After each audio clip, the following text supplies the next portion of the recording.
الصلاۃ والسلام علیک یا سیدی یا رسول اللہ وعلی آلک و اصحابک یا سیدی یا حبیب اللہ۔ السلام علیکم ورحمۃ اللہ وبرکاتہ۔ آج ہم سورہ البقرہ کی اگلی آیت پڑھیں گے، آیت نمبر 254۔ بسم اللہ الرحمن الرحیم۔ یا ایہا الذین آمنو، اے لوگو جو ایمان لائے ہو، انفقو تم خرچ کرو، مما اس میں سے جو رزقناکم رزق دیا ہم نے تمہیں، من قبلی اس سے پہلے، ان یأتیا کہ آئے، یوم لا بیع وہ دن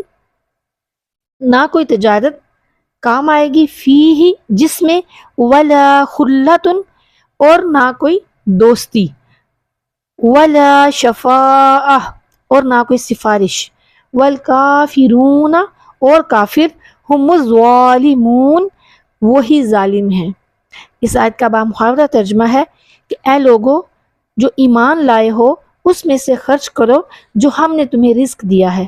اس سے پہلے کہ وہ دن آئے جس میں نہ کوئی تجارت ہوگی اور نہ کوئی دوستی اور نہ کوئی سفارش، اور کافر ہی ظالم ہے۔ اب دیکھیں اس آیت کا پچھلی آیتوں کے ساتھ کیا تعلق ہے۔ بہت دور سے ہم پڑھ رہے ہیں جہاد کا ذکر، جس میں جان و مال خرچ کرنے پڑتے ہیں، اور یہ دونوں چیزیں نفس پر گراں ہیں، لہٰذا جانی قربانی کے بعد اب مالی قربانی کا حکم دیا جا رہا ہے۔ اور پچھلی آیت سے معلوم ہوا تھا کہ انسانوں میں ہمیشہ دینی اختلاف رہے گا، جس کی وجہ سے ان میں ہمیشہ جنگ ہوتی رہے گی۔ اب مسلمانوں کو جہاد کفار کے لیے تیار کیا جا رہا ہے کہ اپنا مال خرچ کر کے ان کے مقابلے کی تیاری کرو۔ یعنی اس آیت میں فرمایا جا رہا ہے کہ ہمارے دیے ہوئے رزق میں سے اللہ کی راہ میں خرچ کرو۔ فکر آخرت دیتے ہوئے ارشاد فرمایا جا رہا ہے کہ قیامت کے آنے سے پہلے اللہ کی راہ میں اللہ کا دیا ہوا مال خرچ کر لو۔ قیامت کا دن بڑی ہیبت والا ہے، اس دن مال کسی کو بھی فائدہ نہیں دے گا، اور دنیاوی دوستیاں بھی بیکار ہوں گی، بلکہ باپ بیٹے بھی ایک دوسرے سے جان چھڑا رہے ہوں گے، اور کافروں کو کسی کی سفارش کام نہیں دے گی، اور نہ دنیاوی انداز میں کوئی کسی کی سفارش کر سکے گا۔ صرف اذن الہی سے اللہ عز و جل کے مقبول بندے شفاعت کریں گے، جیسا کہ اگلی آیت میں، یعنی کہ آیت الکرسی، اس سے آگے جو ہے آیت وہ آیت الکرسی ہے، اس میں ذکر آ رہا ہے۔ اور مال کا فائدہ بھی آخرت میں اسی صورت میں ہے جب دنیا میں اسے نیک کاموں میں خرچ کیا جائے۔ اور فرمایا جا رہا ہے کہ اے ایمان والو، ہماری دی ہوئی نعمتوں میں سے حسب موقع خرچ کرو، اور اس دن سے پہلے خیرات کر لو جس میں نہ تجارت ہوگی کہ کچھ کما کر خیرات کرو یا کسی سے امال خرید کر نامہ امال بھر لو، اور منکرین زکوٰۃ یعنی کفار کے لیے کسی کی دوستی بھی کام نہیں آئے گی جس کا وہ یہاں بھروسہ کیے ہوئے ہیں، اور نہ انہیں کسی کی سفارش کام آئے گی۔ یعنی کہ آخرت میں دوستی اور سفارش سے مسلمانوں کے انتقاء کا جو بیان ہے وہ یہاں کیا جا رہا ہے، کہ اس آیت سے بظاہر یہ معلوم ہوتا ہے کہ قیامت کے دن کسی شخص سے دوستی کام نہیں آئے گی،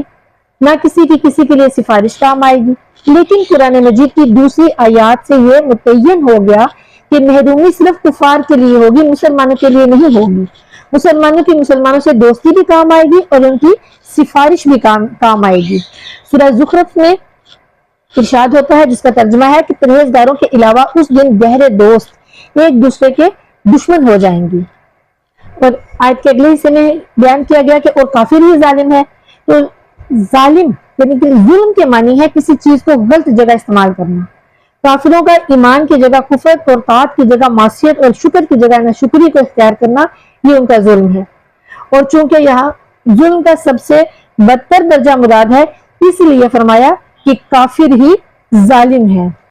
اب دیکھیں کہ اس آیت سے ہمیں یہ سبق ملا کہ شفاعت اور محبت کا کام نہ آنا یہ کفار کے لیے ہے، مسلمانوں کے لیے نہیں ہے۔ مسلمانوں کی آپس میں جو محبت ہے اللہ کے لیے وہ کام آئے گی۔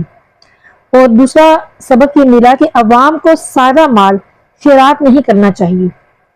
اور تیسرا یہ کہ صدقہ حلال مال سے کرنا چاہیے نہ کہ حرام مال سے۔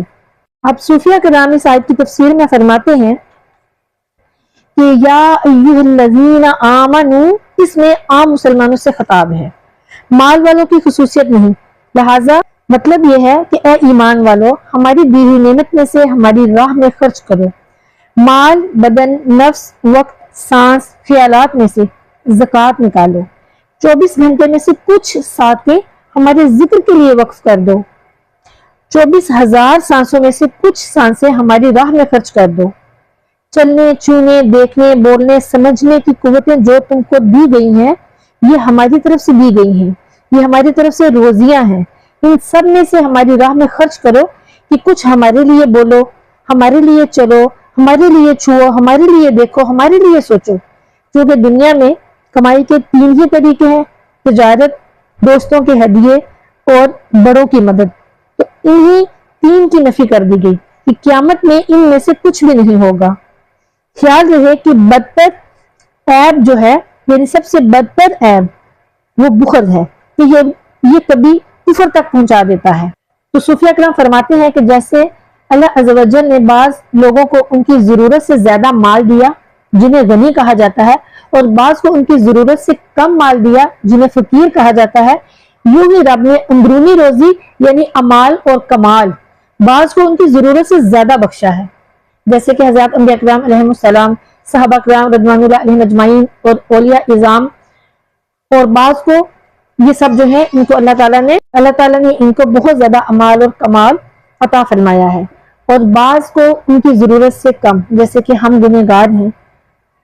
ہم جیسے گنہگار تو ہمیں کم دیا گیا یہ سب۔ پھر جیسے اغنیاء کو حکم دیا کہ اپنے مال میں غریبوں کو شریک کر لو، تم ان کی روزی کا وسیلہ ہو، یعنی جو غنی لوگ ہیں، جو امیر لوگ ہیں جن کو ضرورت سے زیادہ مال دیا گیا ہے، ان کے بارے میں ہے کہ ان لوگوں کو یہ حکم دیا گیا کہ تم اپنے مال میں غریبوں کو شریک کر لو، یعنی غریبوں کو ان کا حق دے دو، ان کو بھی اپنے مال میں سے حصہ دے دو کہ تم ان کی روزی کا وسیلہ ہو۔ اللہ تعالیٰ فرماتا ہے کہ ہم بلا وسیلہ انہیں دے بھی سکتے تھے، مگر تمہیں ثواب دینے کے لیے انہیں فقیر بنایا اور تمہیں غنی کیا۔ ایسے ہی باطنی اغنیاء کو حکم دیا کہ اپنے امال اور کمال میں گناہگاروں کا بھی حصہ رکھو۔ اس آیت میں ان سے بھی خطاب ہے کہ ہماری دی ہوئی روزی یعنی امال و کمال میں سے گناہگاروں پر بھی خرچ کرو۔ اس لیے حضور نبی کریم صلی اللہ علیہ وآلہ وسلم اپنی امت کی طرف سے بھی قربانی فرماتے تھے، یعنی نبی کریم صلی اللہ علیہ وآلہ وسلم نے اپنی ساری امت جو ہے، پوری امت کی طرف سے قربانی کی، تو اس آیت سے اصال ثواب جو ہے وہ بھی ثابت ہو گیا۔